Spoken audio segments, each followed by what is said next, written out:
નમસ્કાર. અમારા ગોતરકા ગામે પવિત્ર આસ્થાનું કેન્દ્ર, જ્યાં લાખો હિન્દુ મુસ્લિમ શ્રદ્ધાળુઓ પોતાનું શીશ ચૂકાવે છે, એવા મહાવીર દાદાની જગ્યાએ 14 ડિસેમ્બર 2025ના મધ્યરાત્રે 1 થી 2 વાગ્યાના સમયગાળામાં એક ચોરીનો બનાવ બન્યો હતો.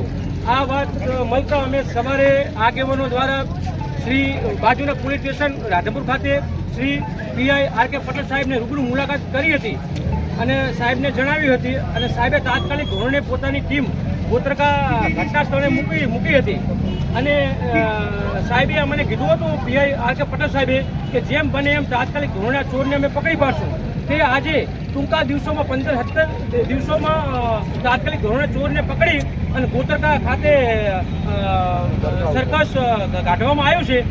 ચોરને લાવી સર્કસ કાઢવામાં આવ્યું છે. તે બદલ Shri PI R K Patel સાહેબનો અને ચૌધરી સાહેબ ઇન્સ્પેક્ટરનો અને અમારા સુરેશભાઈ પ્રજાપતિ બીટ જમાદાર તથા પોલીસ સ્ટાફનો હું ગોતરકા ગ્રામજનો વતી ખૂબ આભાર વ્યક્ત કરું છું. જય હિન્દ.